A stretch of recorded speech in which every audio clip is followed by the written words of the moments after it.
Hello everyone, welcome back to Tony Talks. To all my beautiful subscribers, we say thank you so much for staying with us. And if you're new here, we're so happy you find us. Please don't forget to like, subscribe, and press on that notification bell so you will be notified for more upcoming videos. And if in the comment section, please no derogatory comments. Thanks for watching. Till I'll see you all in my next video. Stay safe, stay blessed. I love you all. Bye. Metal instrument. I reminded my viewers of my previous fact-finding mission when I went to Royal Pine Estate, Mohbad Estate. On my fact-finding, I went to Pyramid Hospital. I visited the pharmacy and several other places. And about me a DM after listening to me for a while and reacting in the comment section. When I realized I may not see. It's not Adura, no matter. Okay, we'll get there.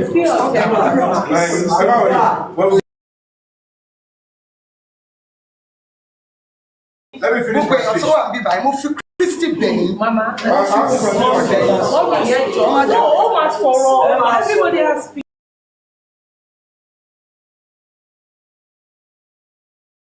Madam,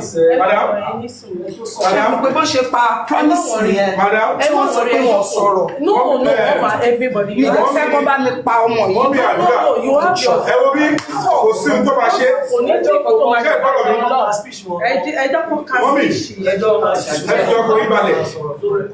if we can love his brother, we have to love him. Check me. Continue speech. So don't worry. We are together. Nothing will happen to him. Trust me. Continue speech. I will always own my end of him. Okay, at about 4:23 p.m. I have to take you guys back so that you can be up to speed. Adura Mohbad's younger brother has sent me a DM after listening to me for a while and reacting in the comment section. When he realized I may not see the DM on time, he wrote to the comment section asking that I check my DM. And lo and behold, he offered to give me a video recording of a fight that is sealed between the late singer Mohbad and his wife Cynthia. He demanded for 3 million naira. He went further to convince me by narrating how the violence between his brother and his wife resulted in Mohbad falling off the stairs and hitting his head to the floor. Something that can equally be linked to the bent neck in the casket, so much blood some few people found in the house after the singer had passed. The conversation went on for a while, with me playing along. I demanded to see at least the proof of the video existed, and he requested for my email and shared a 3-second partly censored image to me. When I downloaded, I previewed, and there was a violent argument in the video in the background.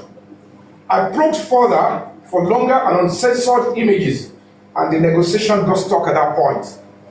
The following morning, I immediately informed the Deputy Commissioner of Police heading the State Criminal Investigating Department, that is DCP Lati. That is the main segment of the Lagos State Police Command, saddled with the ongoing homicide investigation. And I also reached out to the PRO of the Lagos State Police Command, Mr. Benjamin Undein, and I sent the images to both of them. And in the course of our interfacing, the DCP acknowledged and then obliged me to come in with a petition to that effect, and which I sent in and he acknowledged. While I was expecting positive feedback on the news, on the new leads from Banti, the next phone call invitation I received was from a police officer with the name Shedrack Enabo. He introduced himself as the investigating officer, that is the IPO, CP Special Squad, that is Commissioner of Police Special Squad 1. He reliably informed me on a case of impersonation brought to the attention of the Commissioner of Police by Adura, and that I should come so that he can intimate me of their findings and progress. I quickly reminded him of my earlier petition on the same matter to the State CID of the State Command. Of course, as a gallant of justice fighter. I had the appointment and I went straight to the CP's Special Squad 1. I attended the Special Squad 1. I met with the deceased father, Mr. Joseph Aloba, his lawyer, and one Mr. Ayepareti. They were waiting there to also to see what was going on.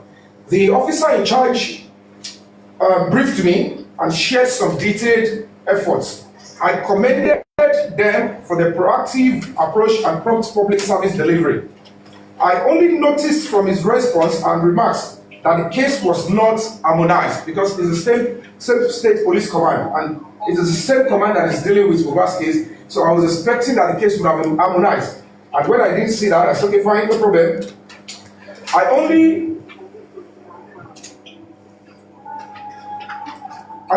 only noticed from his response and remarks that the case was not harmonized, and there is no interest by this team to investigate the confession or extract from the 30 seconds video.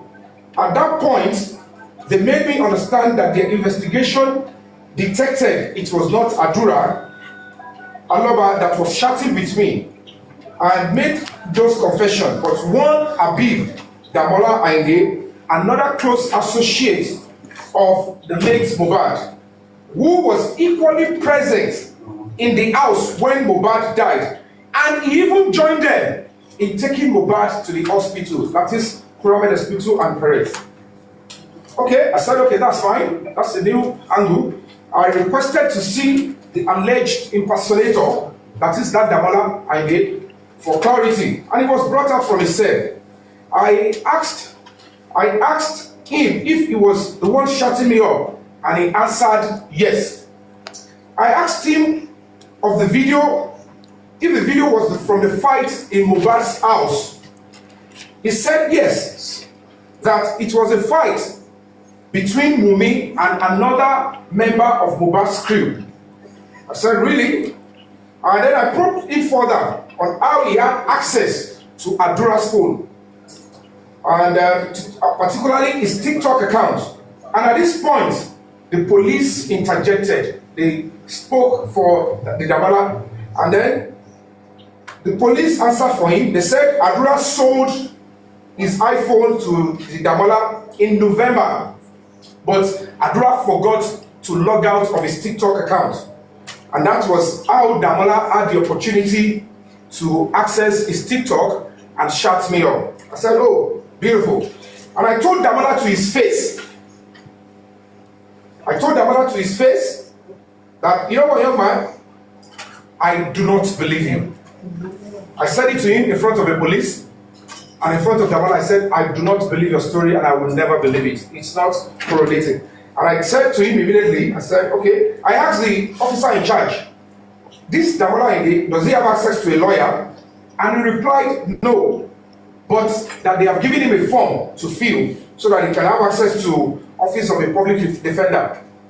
As you are all aware, Lagos State government will always give you opportunity. If you don't have money, if you look at your income, if it is not reasonable, if it's not up to par, they can't charge you to court without a lawyer. It's your right. You must stand firm and say, you know what, I need a lawyer. So if you don't have one, if you don't have money, Office of a Public Defender, they are there to help you. So you do that. So, and I asked Damola to contact me through his family if he needs the help of a lawyer, that my foundation, my Human Rights Foundation, Break the Silence Foundation, we will be able to assist him with a lawyer. That everybody deserves to be heard, everybody deserves fair hearing and right to solicitor. So now let me take you guys back to memory lane. If we go by the accounts of the police on how Mohbad died, it means all the people in the house, all those present in the house, they all knew. If you all could go back to memory lane, they said a nurse came in because he had an injury to his hand. Probably he was bleeding, had pain, and I'm like, I don't know how it's still going to be possible for somebody to bleed from on the 10th of September till the 12th. And then they said a nurse who was outside Nigeria came in, despite the fact that there is a hospital 4 minutes very close to his house. There is a pharmacy like 40 seconds to his house. I said, okay, when you look at all that, with the whole story that they said, that the nurse came in, injected him, and then he went into an anaphylactic reaction, and then something happened, they rushed him to the hospital, he passed. He was brought in dead. Certainly, that is not a natural death. For that reason, it is expected that all those, that is why at the end of the day, if we go by the police account on how Mohbad died, it means all the people in the house present knew it was not a natural death, but refused to report to the police. It is a law. Any death must be reported to the police. Nobody can just die in the house and then you take the person for burial. The police, they've got right to know and ascertain, okay, it's a natural death or a natural one. If they have reported to the police and give the same account, the police would of course want to investigate. But of course, all the people in the house, they refuse to tell the police, and that is a cause for concern.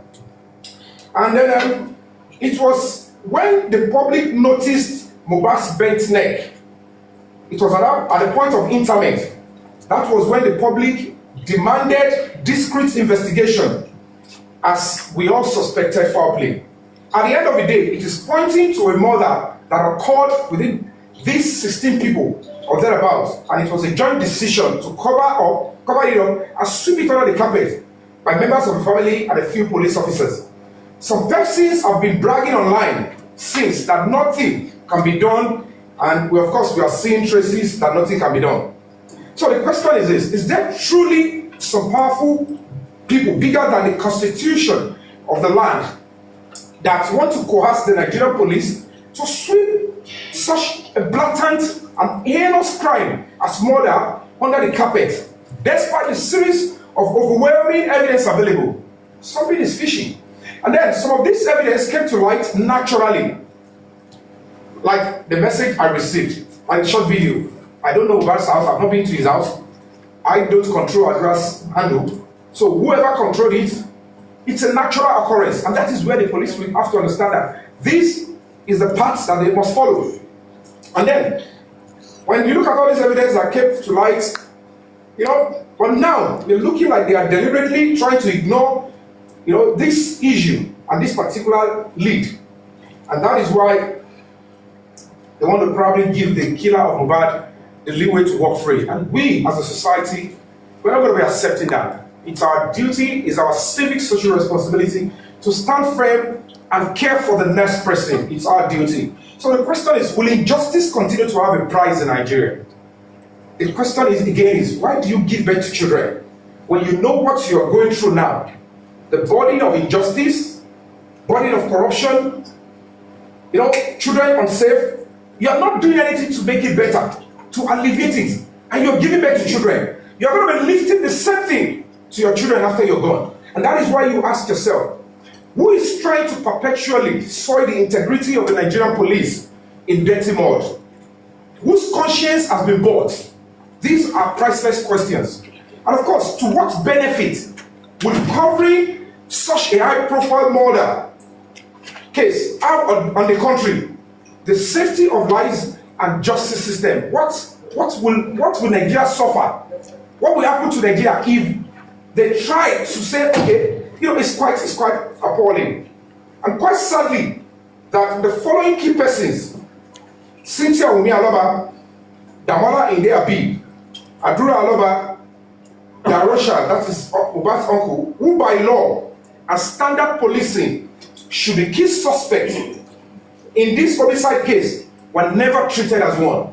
Police officer confirmed to me that they were not treated as suspects. As a matter of fact, they were treated as victims, and they were just coming to write, this is what's happened, this is what happened. No, that's not the law. If I was there when my son died, under the law, I am a suspect.